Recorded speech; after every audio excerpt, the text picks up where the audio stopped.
Vote ചെയ്തു. ഒരു 4:30 കൂടിയിട്ടാണ് വോട്ട് ചെയ്യാൻ പോയത്. ഏകദേശം അപ്പോൾ ടി വിയിലെ വാർത്ത കണ്ടു കഴിഞ്ഞപ്പോൾ 65% ഉണ്ടായിരുന്നു. അവിടെ ചെന്ന് കഴിഞ്ഞപ്പോൾ ചെറിയ തിരക്കുണ്ടായിരുന്നുള്ളൂ വീടിൻ്റെ അടുത്ത് തന്നെ. പക്ഷേ ഇനി പുതിയ സർക്കാർ അധികാരത്തിൽ വരാൻ പോകണം. പുതിയ സർക്കാർ എന്ന് പറയാൻ പറ്റില്ല, നിലവിൽ നിൽക്കുന്നവരാണോ പുതിയ ആളുകളോ വരണമെന്നും പറയാൻ പറ്റില്ല, ജനങ്ങളുടെ കയ്യിലാണ്. എന്തായാലും നല്ല തീരുമാനപ്രകാരം സർക്കാർ പുതിയ വരുന്ന സർക്കാർ നല്ല തീരുമാനങ്ങൾ കൈക്കൊള്ളട്ടെ, നടപടിക്രമങ്ങൾ വരെയായിട്ട് നല്ല ഭരണം ഉണ്ടാവട്ടെ, ജനങ്ങൾക്ക് ക്ഷേമം ഉണ്ടാവട്ടെ, നമ്മുടെ സംസ്ഥാനത്തിന് അപ്ഗ്രേഡിങ് ഉണ്ടാവട്ടെ. സർവോപരി ഏറ്റവും വലിയ കാര്യം എന്ന് വെച്ച് കഴിഞ്ഞാൽ ഹെൽത്ത് എന്ന് പറയുന്ന ആരോഗ്യ പ്രശ്നത്തിനെ ഏറ്റവും പ്രതികൂലമായിട്ട് ബാധിക്കുന്ന ഒരു കാലഘട്ടമാണ്. മെയിനായിട്ട് ഇവിടെ നമ്മുടെ ഈ ക്ലൈമറ്റ് വേരിയേഷൻ, അതോടൊപ്പം തന്നെ ആളുകളുടെ ഈ ഫുഡ് കൺസംഷൻ, അതുകൂടാതെ തന്നെ വരുന്ന ചില ആരോഗ്യ പ്രശ്നങ്ങൾ, അതിലേക്കാണ് ഞാൻ ഇന്ന് വിരൽ ചൂണ്ടുന്നത്. ഞാൻ പറഞ്ഞു വരുന്നത്, ഇവിടെ നമ്മുടെ ഇന്ത്യയിൽ ഒരു 100 ആൾ പുകയില, അതായത് ഈ ക്യാൻസർ മൂലം, അതായത് പുകയിലയുടെ ക്യാൻസർ മൂലം മരിക്കുന്ന 100 ആളുകളിൽ 85 ആളാണ് ഡയറക്റ്റ് സ്മോക്ക് ചെയ്തിട്ട് മരിക്കുന്നുള്ളൂ. ബാക്കി 15 ആൾ പാസീവ് സ്മോക്കിംഗ് എന്ന് പറയും. അതായത് പുക വലിക്കാതെ മറ്റുള്ള പുക വലിക്കുന്നവരുടെ അതുകൊണ്ട് ആ കാര്യങ്ങൾ കൊണ്ട് അതിൻ്റെ പരിസരങ്ങളിൽ നിന്നിട്ടോ അല്ലെങ്കിൽ അത് പാസീവ് സ്മോക്കിംഗ് പ്രകാരം 15% ആളുകൾ വയ്ക്കുന്നു. അപ്പോൾ നമ്മളുടെ പരിസരത്ത് ഓരോ ആളുകൾ പുക വലിക്കുന്നുണ്ടെങ്കിൽ മറ്റുള്ളവർക്കും കൂടി അത് ദോഷകരമായിട്ട് ബാധിച്ചിട്ട് കുറ്റം ചെയ്യാത്തവനോട് ശിക്ഷിക്കപ്പെടുന്ന രീതിയിലേക്കാണ് ഈ പറയുന്ന സ്മോക്കിങ്ങിൻ്റെ കാര്യം. അതിലേക്കുള്ള വിരൽ ചൂണ്ടലാണ് ഞാൻ പറയുന്നത്. കാരണം നമ്മുടെ കേരളത്തിലെ അന്യസംസ്ഥാന തൊഴിലാളികൾ എന്ന് പറഞ്ഞാൽ ഇതര സംസ്ഥാന തൊഴിലാളികൾ എന്ന് പറയുന്ന നമ്മുടെ അതിഥി തൊഴിലാളികൾ 45 ലക്ഷത്തോളമായിട്ടുണ്ട്. ഏത് 35 വർഷമായിട്ട് അവർ പെരുകി ഇവിടെ വന്ന് ഇവിടെ ജോലി ചെയ്ത് ഇപ്പോൾ 45 ലക്ഷത്തോളം, ഏകദേശം 50 ലക്ഷത്തിൻ്റെ അടുത്തായി നമ്മുടെ കേരളത്തിലായിട്ടുണ്ട്. ഈ സംസ്ഥാന തൊഴിലാളികൾ നല്ലൊരു വിഭാഗം അവരുടെ നാട്ടിൽ നിന്ന് പറഞ്ഞ സമയത്ത് ഈ കഞ്ചാവ് പോലെയുള്ള സാധനങ്ങളൊക്കെ കൊണ്ട് ട്രെയിനിൽ ഒളിപ്പിച്ച് കടത്തിയിട്ട് കൊണ്ടുവരണം. അതിൽ കുറേയൊക്കെ പിടിക്കപ്പെടുന്നുണ്ട്, കുറേ പിടിക്കപ്പെടാതെ പോകുന്നുണ്ട്. ഇപ്പോൾ എനിക്ക് കിട്ടിയിട്ടുള്ള ഇവരനുസരിച്ച് എനിക്ക് കുറച്ച് എക്സൈസിലും നാർക്കോട്ടിക് സെല്ലിലും പോലീസിലും വീട്ടിലെ സുഹൃത്തുക്കൾ ഇവരനുസരിച്ച് കുറേയൊക്കെ പിടിക്കാൻ പറ്റുന്നു, ചിലത് പിടിക്കാതെ പോകുന്നുണ്ട്. അവർക്ക് അതിൻ്റെതായ ലിമിറ്റേഷൻസ് ഉണ്ട്. അത് നമ്മുടെ സമൂഹത്തിൽ സ്പ്രെഡ് ആവുന്നുണ്ട്. അത് അങ്ങനെ ഒരു ഭാഗം നിൽക്കുന്നു. അത് വല്ലാത്ത MDMA മറ്റുള്ള കാര്യങ്ങളിലേക്ക് ഭയങ്കര വല്ലാത്തൊരു രൂക്ഷമായ അവസ്ഥയിലേക്ക് നിൽക്കുന്നു. അതിലപ്പുറത്താണ് ഈ പറയുന്ന സ്മോക്കിങ്ങിൻ്റെ കാര്യം പറഞ്ഞത്. എന്ന് വെച്ച് കഴിഞ്ഞാൽ ഈ 45 ലക്ഷം ഈ ഇതര സംസ്ഥാന തൊഴിലാളികളിൽ ഒരു 90% ആളുകൾ ഈ വീഡിയോ വലിക്കുന്നവരാണ്, അല്ലെങ്കിൽ ഹാൻഡ്സ് വലിക്കുന്നവരാണ്. ഹാൻഡ്സ് വലിക്കുന്നവരൊക്കെ അതിൻ്റെ പരിസരത്തുള്ളവർക്ക് കിട്ടില്ലായിരിക്കും. പക്ഷേ ഈ വീഡിയോ വലിക്കുന്ന സിഗരറ്റ് പോയി വീഡിയോ വലിക്കുന്ന ആളുകൾക്ക് ഈ പറഞ്ഞ അവർ വലിക്കുന്നതുകൊണ്ട് തന്നെ മറ്റുള്ളവർക്ക് കൂടി അതിൻ്റെ ബുദ്ധിമുട്ടുകൾ ഉണ്ടാവും. എന്ന് പറഞ്ഞാൽ ഈ 35-40 ലക്ഷത്തോളം ആളുകൾ ഒരു ദിവസം വലിച്ചു കഴിഞ്ഞാൽ അതിൻ്റെ എഫക്റ്റ് എന്തായാലും നമ്മുടെ കേരളത്തിലെ സമൂഹത്തിന് ഉണ്ടാവുമല്ലോ. 100% ഉണ്ടാവും. ഞാൻ അതിലേക്കാണ് വിരലിലോട്ടത്. കാരണം ഇപ്പോൾ നമ്മൾ പണിക്ക് വിളിക്കുന്ന സമയത്ത് ഒരു 5-6 ഹിന്ദിക്കാർ വരുന്നുണ്ടെങ്കിൽ അതിൽ ആ 5 പേരും വീഡിയോ വലിക്കുന്നവരാണെങ്കിൽ നമ്മുടെ വീടിൻ്റെ പരിസരത്താണ് അതിൻ്റെ ഒരു എഫക്റ്റ് നമുക്ക് 100% ലഭിച്ചിരിക്കും. അപ്പോൾ നമ്മളൊക്കെ ചെയ്യാവുന്ന കാര്യം എന്താണ്?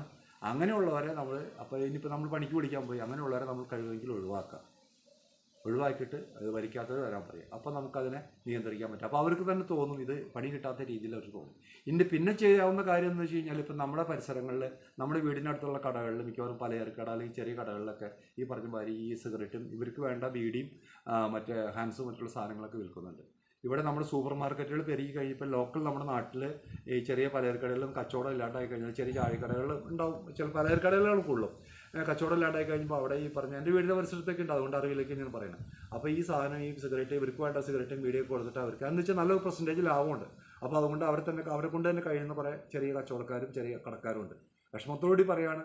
അപ്പോൾ അത് ഈ പറഞ്ഞ മാതിരി വലിയ സൂപ്പർ മാർക്കറ്റിൽ നിന്ന് ഇവർക്ക് കച്ചവടം ഇല്ലാണ്ടായി വന്നു കഴിയുമ്പോൾ ഇതൊരു കച്ചവടത്തിൻ്റെ ഒരു മാർഗ്ഗമായിട്ട് വന്നു. അപ്പോൾ എന്താണ് ഇത് നമ്മുടെ സമൂഹത്തിലേക്ക് വരണം. അപ്പോൾ ഇവർക്ക് പുകവലിക്കാനായിട്ടുള്ള ഒരു നിയന്ത്രണമില്ലാതെ കിട്ടുന്ന അവൈലബിലിറ്റി കൂടും. ഈ സാധനങ്ങളുടെ അവൈലബിലിറ്റി കൂടാണ്. ആ കൂടുന്നതിന് നമുക്ക് നിയന്ത്രിക്കാൻ പറ്റും. അപ്പോൾ നമ്മുടെ പരിസരങ്ങളിലുണ്ടെങ്കിൽ കടക്കാരെ നമുക്ക് ബോധവൽക്കരിക്കാം. നമുക്ക് പറയാം, ഇപ്പോൾ നമ്മൾ ഈ ഫുഡും വിഷവും നമ്മൾ ഒരുമിച്ച് വാങ്ങിക്കേണ്ട ആവശ്യമില്ല. അപ്പം നമ്മുടെ അടുത്തുള്ള കടകളിൽ ഈ സാധനം വിൽക്കുന്നുണ്ടെങ്കിൽ നമുക്ക് പറയാം, എൻ്റെ പൊന്നു ചേട്ടാ, നമുക്കത് ഈ പലചരക്ക് സാധനം വിൽക്കുന്നിടത്ത് ഇത് നിങ്ങളിത് വിൽക്കണമെങ്കിൽ ഞാൻ ഇവിടുന്ന് സാധനം മേടിക്കണില്ല, അങ്ങനെ മേടിക്കണം. ഞാനത് അപ്രകാരം തീരുമാനം പ്രകാരം ജീവിക്കുന്ന ഒരാളാണ്. അതുകൊണ്ടാണ് പറഞ്ഞത്. കാരണം ഞാനിപ്പോൾ എൻ്റെ പരിസരങ്ങളിലോ അല്ലെങ്കിൽ എൻ്റെ അടുത്തുള്ള ജംഗ്ഷനുകളിലൊക്കെ ഈ ബീഡി സിഗരറ്റ് വിൽക്കാത്ത അന്യസംസ്ഥാന തൊഴിലാളികൾക്ക്, നമ്മുടെ നാട്ടിലുള്ള ആളുകൾക്കും ഇത് വിൽക്കാത്ത സ്ഥലങ്ങളിൽ നിന്ന് മാത്രമാണ് ഞാൻ സാധനങ്ങൾ മേടിക്കാറുള്ളത്. അവരോട് ഡയറക്റ്റ് പറയാറുണ്ട്. അപ്പോൾ ഇനി ഇന്ന് മുതൽ നമുക്ക് ചെയ്യാവുന്ന കാര്യം എന്ന് വെച്ചാൽ അത് പറയാം, അത് നമ്മുടെ കടക്കാരോട് പറയും, സാധനം കൊടുക്കരുത്, അത് നിയന്ത്രിക്കപ്പെടാം. ശരിക്കും കാര്യം പുകവലി പൊതുസ്ഥലങ്ങളിൽ നിരോധിച്ചിട്ടുണ്ടെങ്കിലും ഈ റോട്ടിൽ കൂടെ പോകണ ഹിന്ദിക്കാർ കാലത്ത് പണിക്ക് പോകുന്ന സമയത്ത് ഞാൻ മോർണിംഗ് വാക്കിന് പോകുന്ന സമയത്ത് കണ്ടിട്ടുണ്ട്. 7 മണിക്ക് പോകുമ്പോൾ ഇവരുടെ കയ്യിലൊക്കെ സിഗരറ്റ് വലിച്ചിട്ടായിരിക്കും തിരിച്ചു വന്നത് വലിച്ചിട്ട് പോകണം. ഇന്ന് വീട്ടിൽ പണിക്ക് വന്നാലും ഇത് തന്നെ വലിച്ചിട്ട് പോകണം. അപ്പോൾ അതുകൊണ്ട് നമ്മുടെ വീട്ടുകാരെയും നാട്ടുകാരും ഒക്കെ വരുന്ന തലമുറയെ ബാധിക്കുന്ന ഏറ്റവും വലിയ വിപത്താണ്. ഞാൻ നേരത്തെ പറഞ്ഞ മാതിരി 45 ലക്ഷം ആളുകളിൽ 35 ലക്ഷം ആളുകൾ ഒരേ സമയം വീഡിയോ വലിച്ചു കഴിഞ്ഞാൽ എന്തായിരിക്കും ചെയ്യാതെ കേരളത്തിലേക്കാണ് നമുക്ക് വന്നുകൊണ്ടിരിക്കുന്നത്. ഈ പാസീവ് സ്മോക്കിംഗ് അന്തരീക്ഷത്തിൽ ഇതിൻ്റെ പുക വലർന്ന് നമുക്ക് വന്നുകൊണ്ടിരിക്കുന്നത്. അപ്പം നമുക്ക് ചെയ്യാവുന്ന കാര്യം നാളെ മുതൽ എല്ലാവരും ശ്രദ്ധിക്കുക. ഈ വീഡിയോ കൃത്യമായിട്ട് നമ്മൾ മറ്റുള്ളവർക്ക് പകർന്നു കൊടുക്കുക. ഞാൻ പറയുന്ന കാര്യം ഇത്രേ ഉള്ളൂ. നമുക്കത് നിയന്ത്രിക്കാൻ പറ്റും. നമുക്ക് ഈ തൊഴിലാളികളെ പറഞ്ഞ് മനസ്സിലാക്കാൻ പറ്റും. അവർ ചെയ്യുന്ന പ്രവൃത്തികൾ, അവർ പണിക്ക് വരണമെങ്കിൽ അവരെ പണിയിൽ ഇങ്ങനെ എന്ന ആളുകൾ ഞങ്ങളുടെ വീട്ടിലേക്ക് വരുന്ന ആളുകൾ ദയവ് ചെയ്ത് വലിക്കരുത്. നിങ്ങൾ വേറെ സമയത്ത് വലിച്ചാൽ നിങ്ങളുടെ കാര്യം, ഞങ്ങളുടെ വീട്ടിൽ വന്ന് വലിക്കരുത്. തൊഴിൽ സ്ഥലങ്ങൾ കണ്ടറിയും. അതുപോലെ കടകളിൽ ഈ സാധനം വിൽക്കുന്നുണ്ടെങ്കിൽ നമ്മൾ പലചരക്ക് കടയിൽ സാധനം മേടിക്കുന്നുണ്ടെങ്കിൽ അവരോടും പറയാം നിങ്ങൾ ഈ സാധനം ദയവ് ചെയ്ത് വിൽക്കരുത്. അപ്പോൾ ഈ സാധനം നിയന്ത്രിക്കാൻ പറ്റും. അപ്പോൾ ഇത് വല്ലാത്ത രൂക്ഷമായിട്ടുള്ള ഒരു ഹെൽത്ത് പ്രശ്നത്തിലേക്ക് പല ഡോക്ടേഴ്സിൻ്റെ സജഷൻ പ്രകാരം ഞാൻ സംസാരിക്കും. എൻ്റെ ഒരു തീരുമാനത്തിലല്ല, ഞാൻ പലരിൽ നിന്ന് കിട്ടിക്കുന്ന വിവരങ്ങളാണ് പറഞ്ഞത്.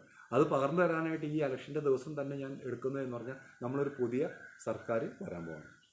ആ പുതിയ സർക്കാർ വരുന്ന സമയത്ത് നമുക്ക് ഒരു ചോദ്യചിഹ്നമായിട്ട് ഈ പ്രശ്നത്തിനൊരു പരിഹാരമായിട്ട് ഇത് പൂർണ്ണമായിട്ട് നിയന്ത്രിക്കപ്പെടണം, അല്ലെങ്കിൽ ഒരു 99% നിയന്ത്രിക്കപ്പെടേണ്ട ഒരു വസ്തുതയാണെന്ന് മനസ്സിലാക്കിക്കൊണ്ട് നമുക്ക് ആ സർക്കാരിലേക്ക് നിർദ്ദേശങ്ങൾക്കായിട്ട് നമുക്ക് സ്വാധീനം ചെലുത്താൻ കഴിയും.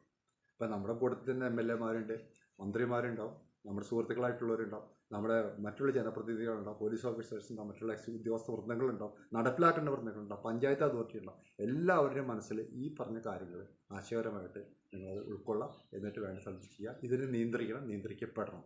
ഓക്കെ, എല്ലാവർക്കും നന്ദി.